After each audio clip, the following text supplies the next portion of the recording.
want to kick this off just to say a little bit about the BELE Network itself, the Building Equitable Learning Environments Network. So we started in 2016, and it started as a network of 10 school support organizations and a set of learning partners around the country who came together to shift the work in our organizations and in public education broadly to more squarely center on equity. And that meant both internally as individual people, as organizations, and then as well as to our external work that we were doing in schools to make sure that they were serving the cause of equity and also, in addition to equity, is infusing the science of learning and development into tools and resources and approaches to educational change. And so that means taking seriously the integration of social, emotional, and academic development and designing or redesigning the work in schools accordingly. What we do, next slide, is really reimagining public education to ensure every student receives a quality education. So that means rethinking everything from curriculum, how teachers give feedback in classrooms, discipline, how school resources are distributed, really thinking about creating intentionally anti-racist learning environments that are supportive to each and every student. And the why behind our work is really that we firmly believe in public education and that unlocking the full potential of every student requires a commitment to centering their needs and aspirations in each facet of the education system. And we really believe, like, if public education is compulsory, then the time that young people spend in school has to be the best possible way they could develop their potential. Anything short of that is robbery. And so really unlocking students' potential, meaning that we have to kind of center what's best for their learning and development. And obviously COVID-19 and recent protests around deep-rooted systemic racism in this country, it's really awakened awareness and demand for more equity in our systems. And so this is really an opportunity, because we had to rethink everything. All of you working in schools had to rethink everything you were doing anyway. Let's really think about how we are intentional about rooting out the things that contribute to inequities and putting in place the things that are really going to care for the well-being of young people. I'm going to turn now to the question of what do we mean by an equitable learning environment, and to my friend and colleague, Dave. Thanks, Camille. So yeah, this is obviously a pretty weighty question. So as a network, over the last 4 years, we spent a great deal of time grappling with what we actually mean by an equitable learning environment. And as a part of that work, we laid out some of the outcomes that an equitable learning environment should cultivate in each and every student. Now, at a minimum, we thought that these outcomes include the following: intellectual curiosity and strong academic skills, a sense of agency and optimism for the future, self-love, self-acceptance, and pride in one's multiple identities, an understanding of one's own and also of others' cultural histories and contributions, and last but not least, empathy for and meaningful connections with other people. Now, if those outcomes are the destination that we want young people to reach by the time they leave school, what does that imply about the journey? What does the journey look like for them to get there? In other words, what does it look like when schools support students in reaching those outcomes? So if we go to the next slide, please. Well, this is something we thought about a lot, and we really drew heavily on research here. Well, research shows that these important outcomes that I showed on the previous slide emerge when students have certain developmental experiences over time. Students are more engaged, and learning outcomes are much more equitable when every student has affirming developmental experiences like psychological safety, caring relationships, personally relevant content, and a sense of personal agency. And by implication, If we really want all students to leave school having developed certain academic, social, personal, and cultural capacities, we need to think really carefully about whether we, as educators, are creating the types of experiences that we know from research will help them develop those capacities. So what kind of experiences am I talking about? Well, so for example, how can we expect a student to finish high school intellectually curious if their learning experiences throughout high school were devoid of purpose and joy? How can we expect a student to finish high school with a sense of agency if they've never had the opportunity to express their voice and see that voice be taken seriously, see that voice actually have an impact on what happens? How can we expect a student to finish high school with an understanding of their own culture's history and contributions if those contributions were erased from the curriculum? If we're not creating these types of powerful experiences for every student, then we're not supporting them to engage as learners and fulfill their potential as learners or as people. And that's why in the BELE Network, we're challenging equity-minded schools to put their measures where their mouth is. We're asking them to ask their students what they're experiencing in school and to take systematic steps to ensure that every one of their students gets to experience each of these essential learning conditions, these conditions that we know help students develop into healthy and whole people and learners. Now, before I turn it over to Camille, again, I'd just like to just share one example of how powerful just one of these experiences can be for students' development. And I'd also like to highlight just how often these affirming experiences are systematically denied to students of color. I'll start with this quote from Isaac Nieblas, a student who was interviewed by San Jose Inside about his experience with an ethnic studies course. He said, "Learning about the Chicano Revolution in the 1960s made me feel as though my concerns, my issues, my humanity were legitimate. I felt more enthused and I was having more conversations because I knew that my people were just as smart as anyone else. Having that understanding revamped my perception of who I was as a person and as an intellectual being." In other words, before Isaac took that course pretty late in his academic career, the invisibility of his people from the school curriculum made Isaac feel like his issues and concerns weren't legitimate, like his people weren't just as smart as anyone else, and it depressed his enthusiasm and engagement in school. Now, I suspect many of you, or hopefully at least some of you, know firsthand how powerfully cultural affirmation can affect a student's entire orientation towards school and learning.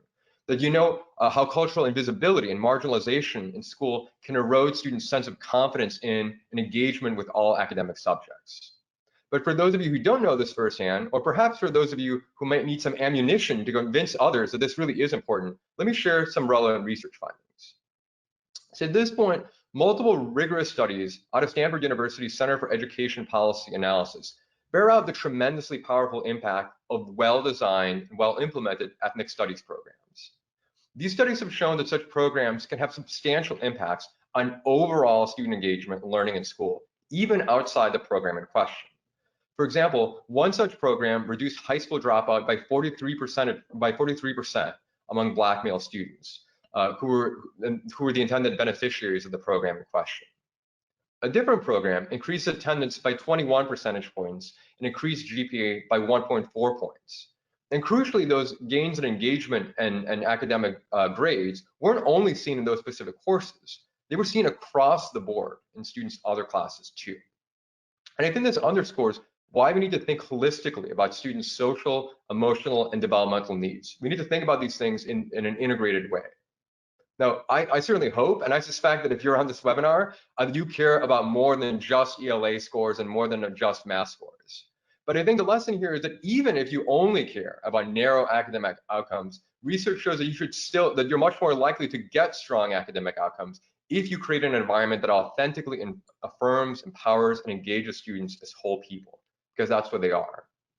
Now today, for brevity, I just focus on the affirmation of cultural identity, which is just one of many experiences that characterize an engaging and equitable learning environment.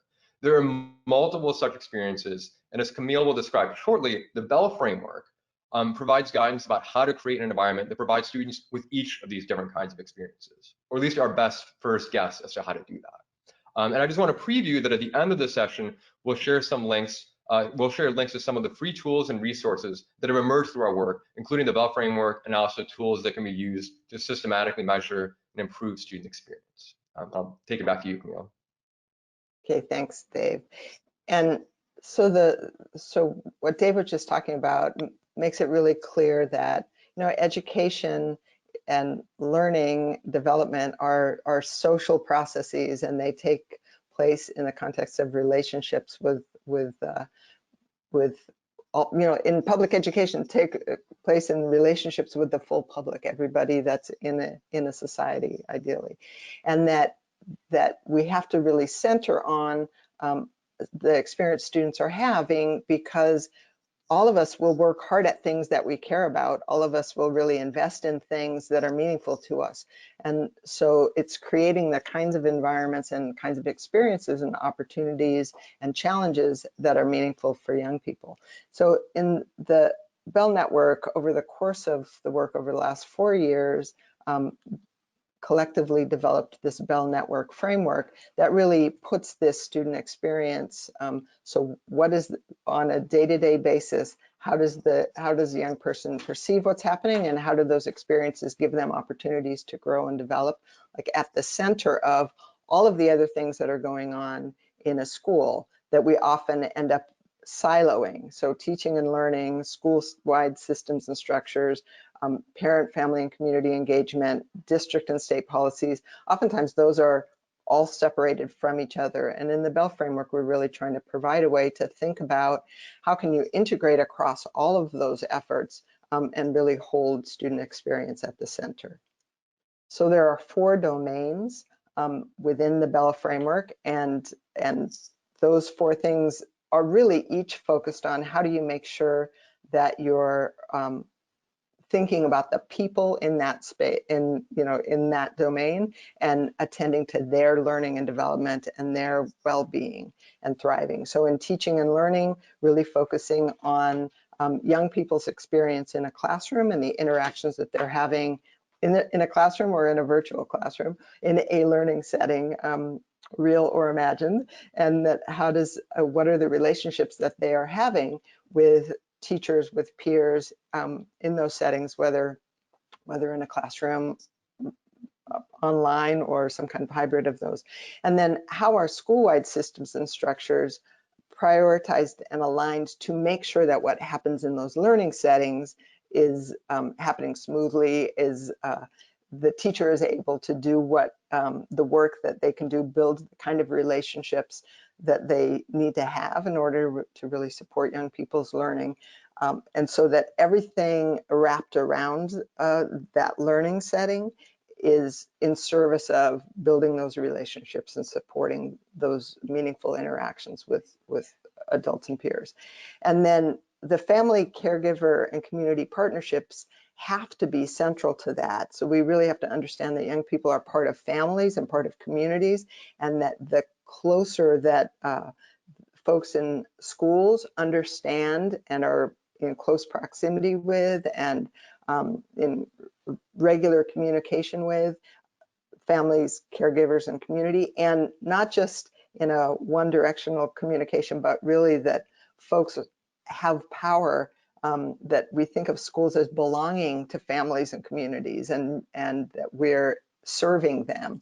And then finally, district and state policies to really ensure that those are set up again so that schools can do the work they're setting out to do, that teachers can do the work that they are trying to do.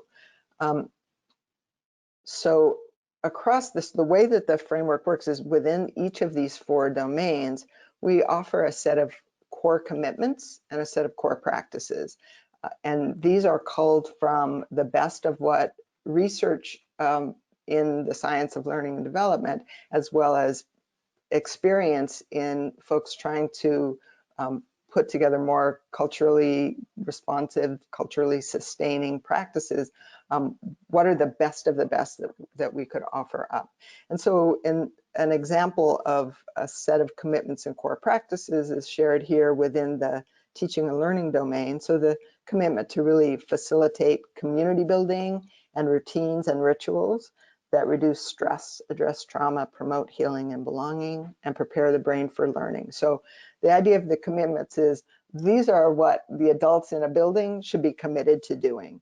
And then the core practices, and there's examples here of ways you might engage, strategies you might try in order to meet that commitment. We offer both because it's not a technical enterprise, right? It's not just like, here's a list of stuff that you should go do. You really, everybody engaged in the work needs to be aligned on why we're doing it and what's the commitment we're trying to make, so that as you're engaged in practices, you can check them against these commitments and say, you know, we're doing this thing, but are we meeting this commitment in so doing? So throughout the framework, that's how it's set up in each of those 4 domains. And from here, I actually want to bring in Dr. Maurice Swinney and Dr. DeAndre Weaver to join us in a little Q&A. Hello. Welcome, gentlemen. Good to see you. So I want to ask some questions more. DeAndre, I'm going to start with you. So what exactly, from the work that you're doing in DeSoto, what exactly does an anti-racist learning environment look like? And how could something like the BELE framework help someone create an anti-racist environment in a school or a district? Shoot, do I have 2 hours to really get into this? You go now. God, a loaded question here. I can tell you it is truly multifaceted, and in DeSoto, one of the ways that we've tried to approach it, very similar to the BELE framework, and heck, we didn't even know the BELE framework existed, and when we saw it, we were like, oh my God, what a great match between what we're doing and what has been created and researched by a whole bunch of excellent people. But we've created what we call design principles that is guiding our thinking about our district, about our classroom, about our experiences for students, about our experiences for teachers and families, etc. And I'll share some of them, and I'll just go into a little bit more detail with one. And so our design principles include 4 broad categories. It's learning should be, every student should, every family should, and every educator should. And what we said for every learning, for learning should be, we believe it should be intellectually rigorous and coherent, multicultural, social justice oriented, culturally responsive, and relevant for all students across all core content areas. Now I'm gonna dive in deeper there.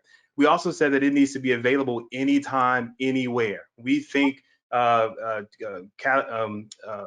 we think that a redesign of learning requires learning to be available to students every single day, 24 hours a day, 365 days a year, because learning should always happen.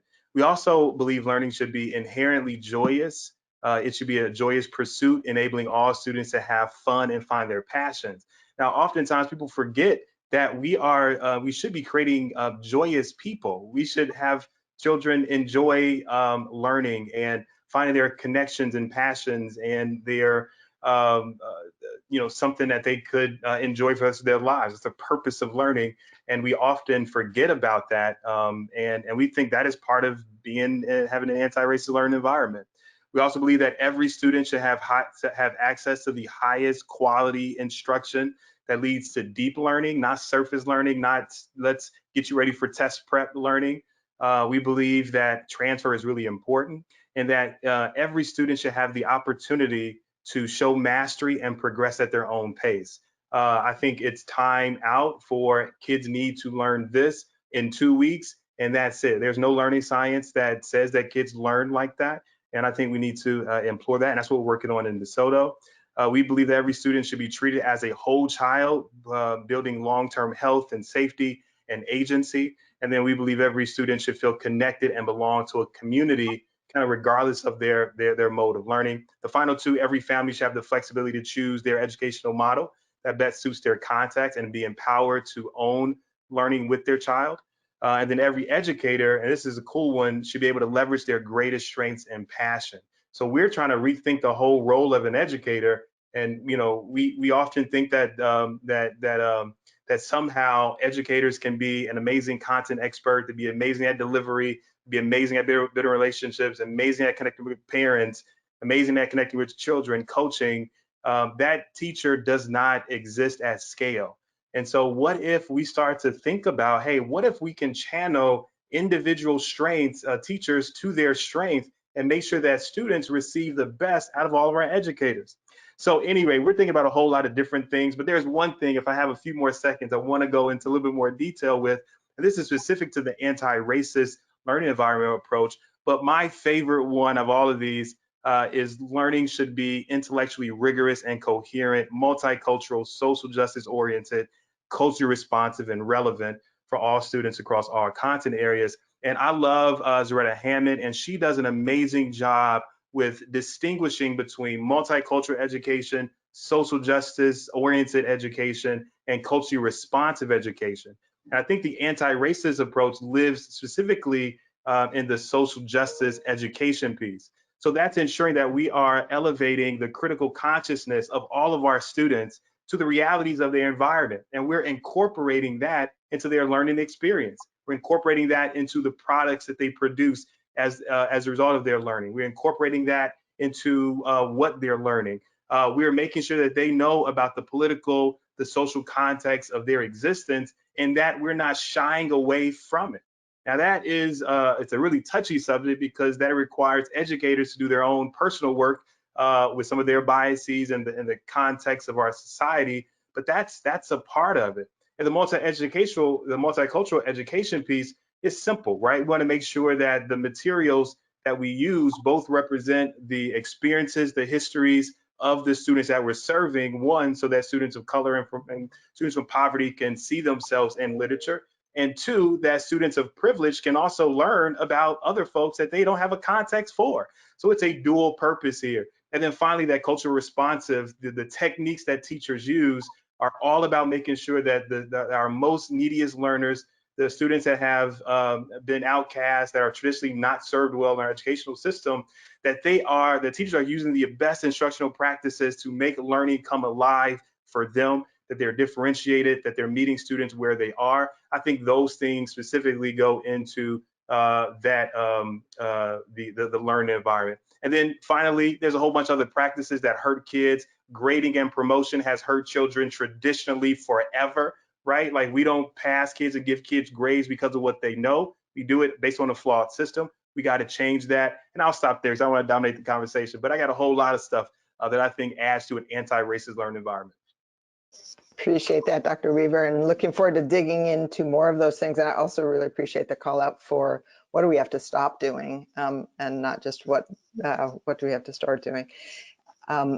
Dr. Swinney, turn to you. And so we have a bit of a history working together in Chicago, and I know that you kind of came into the BELE Network family early on. If you can say a little bit just about, how can the BELE framework be used by teachers or schools or school systems, and what your experience has been. Yeah, I think for me, looking back at the evolution of the BELE framework and how it has grown and being strengthened and sort of incubated between all those support organizations, one of the things that I think everyone had in common was the focus on the student experience that I think gets lost in the political frame, in the daily actions of, like Dr. Weaver talked about, trying to meet the test scores and how all of that needs to be interrupted. And the question is, what is the student experience in schools? And then if we really want to transform the student experience in schools, we have to be really clear on what young people are saying, learning about how they experience school across cultural differences. And that will have impact on teacher practices, structures and systems, and policies, whether those policies are within the school, in the classroom, or at the district level. And I think one of the phrases that we've adopted, from this convening was, if you transform the student experience in school, you could change the outcome. And not to jump to what will change the outcome without thinking about who is most impacted by what's already happening, and really being clear on how the student experience is directly connected to the teacher practice and the structure and systems in the building. And I think that through line, I don't necessarily see in a lot of frameworks, and it's one that I think really helps to not place the burden of transformation on the shoulders of young people. Thank you. Super appreciate that. And want to transition just to speak to the present moment that we are all sitting in. And so the global pandemic, the disproportionate impact of that on communities of color, the obvious inequities in terms of access to broadband, internet, all of that, the dependence on schools for food in all kinds of communities and families, and then we see then the response to state-sanctioned violence against Black people, all happening, and protests around that, all happening across the country. And then backlash against all kinds of things. So it's a tumultuous time, to say the least, and the most challenging time I've seen on educators in the 30 plus years I've been doing this. So in the context of that, when you think about remote learning, how do you really center equity during remote learning, and what's some of the guidance that you would offer up, and again, like what is there in the BELE framework that speaks to this? But yeah, what would you say to folks in terms of what to your peers watching, that what's most important for people to center now? And I think, I'll start with you, Maurice, and then jump to DeAndre. I think the student experience is the thing, and the question is, what are the systems around this person that should be working to their benefit? Digital systems, technology supports, food, housing, all of those things that the global pandemic, the racism pandemic, all of those things are impacting the daily life of young people. I'll be honest, for me, it feels the same. As a Black man in America, all of these things, like, I've never seen the veil of racism lifted in my time, neither did John Lewis and many other people before him. So I feel like I'm always fighting the same fight on behalf of young people. A couple of things that we've done in Chicago is to start to remove the barriers for access around technology. So we have Chicago Connected, really focused on how do we look at families in doubled up housing, students in temporary living situations, high mobility rates, like all of those access points for just to get young people to be in front of a screen. And so hotspots and all of those things we've been really focused on, making sure that families get food, because that's all a part of the student experience. I am hungry, I need to be fed, I need to be connected with my classroom and my teacher. And I think school districts can't skip over the basic needs of people. And I believe that a lot of districts are stepping up to that. The second thing is teachers are really starting to have more insights into the lives of young people just based on how they're situated in their homes and in rooms. And one of the things that I've been talking with teachers about, I've been just asking this question, what are you noticing? What are you noticing about young people interaction with families? What are you noticing about how young people engage, how they look on the screen? Like, what are you noticing? And how do you take that rich information to better understand and connect to the young people you have in front of you? Like, the biggest anti-racist practice that a teacher could employ is being connected to young people across difference, and really taking some time to really understand how young people are situated, and being honest about and reflective about their own biases and having a vulnerability to surface that up. That is a teacher practice that I think impacts the student experience. And I think teachers are also grappling with grading. You know, we've been talking about the no case for zeros for 1,000 years now. And we know zeros have always disproportionately impacted young people. And when teachers get rated for their ratings, they can't even earn a zero. So to give a child a zero, the lowest a teacher can get is a 1. So it's like a quarter out of $1, right? So that tells us the inequitable practices exist, and we got to learn how to disrupt that. Because if I'm receiving zeros because I have other things going on in my life, I'm losing family members, then that doesn't motivate me to come back and be connected with you. And it does show young people that we don't care about them as much as we say we do. I would have to agree wholeheartedly, and I'll echo a few things. Number one, I think like we are in a time that we've not seen before, and all of the basic stuff that we didn't get right before this time, we still aren't getting right now. And so, like, you know, we still aren't very clear about what students need to know, understand, and be able to do that's meaningful and that's relevant.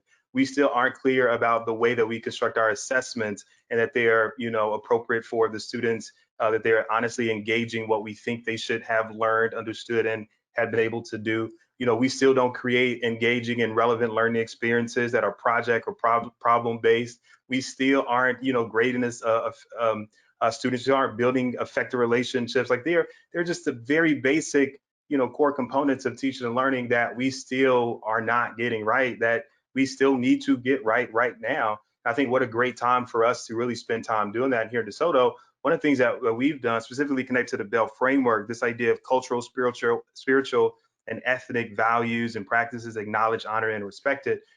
Every day, every one of our classrooms starts the day with a 30-minute, you know, check-in where we're trying to figure out, students, how are you doing today? You know, what's going on? We've connected with a number of mental health and therapeutic networks and agencies to provide direct support for students. We're also doing that for adults as well too. And so, you know, if we don't take care of our adults, we don't take care of our children. So it's also stopping to check in to see how are our adults in the system doing and where their minds and hearts are as they're trying to learn a completely different skill set and employ it at the same time. And they're doing that within a crisis, within multiple crises, compounded. It's almost like Inception. And you don't know what state you're in. And that's really the place of education and educators right now. Like we're trying to do something in this deeply embedded crisis situation, and no one's doing well. And I'm actually more concerned about the mental health implications for everybody as we try to come out of this, and not just for our students, but for all of our adults and the folks that serve students exceptionally well. So those are some of the things that we're thinking about. Thank you. I really appreciate both of those responses. Thinking about being responsive to the moment, meeting people's needs, and also thinking about making change, trying to rethink the way we do things, trying to get rid of things that we know have been inequitable for a long time. What is the role of students and family voice and participation in that process? And how do you bring in students and families in a really meaningful way to shape the work that you do? And can I start with you, DeAndre? Yeah, absolutely. And I know Maurice has done this too in CPS, but we have started to conduct a lot of empathy interviews with students and parents, and heck, just everybody in our system, because it's really hard to design for people without including them in that process. And shout out to the National Equity Project, because many of us have been through that training, this whole liberatory design piece. And so we really believe that, have internalized that, and are trying to be very intentional around that. But this summer, we created a design team, a district-wide design team, and we have about 8,000 students in DeSoto, 1,000 employees. We created a design team that included representation from every campus, every department. We had about 90 people working this summer, and they learned. We had National Equity Project come in, they built their capacity, and then we went out and we conducted student interviews, student empathy interviews. And we use those empathy interviews to design the experience that they're having right now. So, we took their feedback around, how they like to experience school, what worked during our first iteration of kind of anytime, anywhere learning from March to May, what didn't work, what did they value most about their teacher relationship, what do they like to learn. And we had educators coming together to develop units of study that were responsive to students and parents. And the result of that for us has been, I think, the very first day that school started, there was a news story online on our local news, and it wasn't about how horrible school was or how challenging parents had with connected to remote learning. It was direct opposite. It was a smooth transition. Well, why was it smooth? Because we just asked people what they needed, and we created it based on their feedback.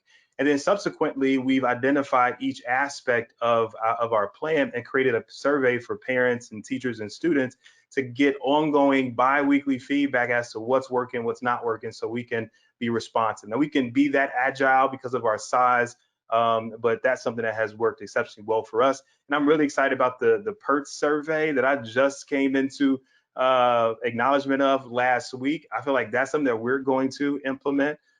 So that's one of the ways that we're trying to engage people in this process. That's great, thank you. And Maurice, so you're in a very big school district in Chicago, and how do you think about meaningfully elevating student voice, including students and families in what you're doing? Yeah, I think for us in the Office of Equity, we talk a lot about windows and mirrors, which you all are familiar with. We hold up the mirror to ourselves as an equity team by having students involved in the creation of our plans. And so when we have continuous improvement sessions, we have students who sit in on those teams with adults in the room to give us better insight on what we think we should be doing. And sometimes they say, yeah, this is a good idea, or actually, we think you should move in this direction, and here's why. And that helps to keep us very grounded in not only engaging young people, but also helping others to know how to engage young people in design work. We also went through liberatory design. As a district, what we've been, Dr. Jackson really wanted us to have a strong commitment around engaging students and families throughout the city. And so we did that with the school funding working groups. So figuring out what should budgeting look like. We did that for capital improvements, like how do we invest in the schools themselves, the physical infrastructures of all of our schools. And we learned a lot. And then it has helped to create an equity index, which helps to make decisions around where money should go, how it should be distributed within the city. So those are some of the large things. I think at the classroom level and the school level, we do have some teachers who are using PERTS. And what we found, it's one of those things, like sometimes I'll give a simple example. I think people like me and they might not. It is one of those of like, oh, I do see differences among race and gender in this class. Students are experiencing me differently, and teachers have really, shout out to every teacher at Walsh Elementary here in Chicago and Canoon. They've been taking up this work. Dunbar and Peyton have all been wrestling with this idea of how do we do power sharing in spaces that support the ongoing development and nurturing of young people. And a part of that is what DeAndre talked about with, referring back to the BELE key commitments around really respecting culture. In order to do that, you have to understand it, which means that you have to create space in the classroom for it. And I think people are taking that on and recognizing it's actually a fun thing, using your word, DeAndre, it's actually fun to do that. Like, school and learning should be fun, and it's creating this positive energy, and it's also shifting teacher practices. And I think that piece will flesh out more and more the more we include student voice as the way we do school, and not just project-based opportunities. Appreciate that. So now we're going to switch over to some questions that came in from audience participants who sent those in the last couple of days. So I'll pass this back to Dave for that. Thanks. All right, so Dr. Weaver, the first audience question goes to you. Dr. Swinney, I'd be happy to hear what you have to say about this too. So how would you include the arts, music, and creativity to address the issues that we've been discussing so far? Yeah, so one of the things that we were doing right before COVID, and we've had to make some adjustments, but we created something called Lab Day, Learning and Beyond. And so every other Wednesday, and Maurice will know this because we did it at Brooks and other schools, a couple of schools in Chicago do this. But every other week, we created a half day for everyone in our system. And the beginning of the half day, students engaged in activities that were about finding their passions and connecting with adults. So it was like, we're going to offer a course around learn how to fish. We're going to offer a course around, building bridges. We're going to offer a course around Pilates or yoga or playing basketball, whatever the case may be. And the point is, we want kids to understand that learning is a joyous experience, and that they can find true and meaningful relationships with adults. And so that was something that we were doing district-wide. Everyone was going to take part in that. As a result of the COVID piece, though, we've had to shift because we're all remote right now. But we have currently in our schedule one whole day. So on Fridays, it's a day where we are completely asynchronous. And so Monday through Thursday, our students have synchronous opportunities. There's some asynchronous components, but on Fridays, we're completely asynchronous. And what we're building is that same idea to happen on Fridays. So, you know, what does connection with our local, you know, here in Dallas is the Dallas Black Dance Theater, right? So we were trying to develop a partnership with Dallas Black Dance Theater so that, you know, girls in our system who are interested can experience Dallas Black dance from their homes, right? And so we're trying to incorporate very meaningfully and thoughtfully and actually redefining what we consider a learning experience, you know, and it's not just the English, math, science, social science that we do every single day, but there has to be more beyond that. And I think that those are meaningful ways. And of course, we traditionally offer music and art, and those things still exist, you know, remotely today. It's a part of our student schedule. But, you know, what does taking it a step, you know, beyond that look like? And I think it's our lab day idea. Yeah, thanks for sharing. I'm curious. The next question from the audience was, how do we help staff fully embrace and understand how to build an SEL environment, build an equitable SEL environment, and how it relates to equity, especially when people are often scared to address these topics? How do you build that buy-in to what can be a tricky conversation? You know, for us, I think, and I know Maurice will also agree with this, it's all about how do we create ownership and create safe and brave spaces for people to learn. So this idea is we've adopted this belief in continuous improvement, and that in order for us to be better, we always have to learn. It's a learning culture. It's a learning organization.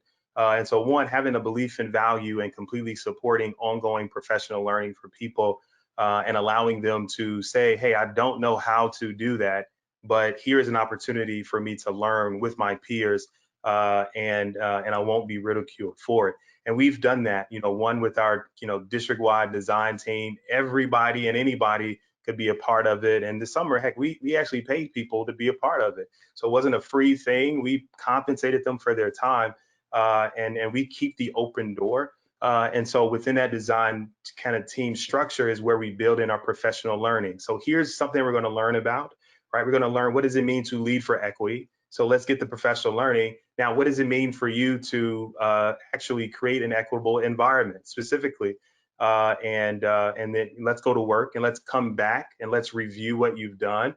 And let's check it against what it should look like, and let's make revisions. So there's this constant cycle of learning, doing, learning, getting feedback, doing, coming back, getting feedback. And that's worked exceptionally well for us. It's created an environment where people feel like they can, you know, be different and explore different ideas and concepts, and where learning is fundamental, you know, it's part of the process. Yeah, when I hear that, I think if the way I unpack that is, well, first let me say, I feel like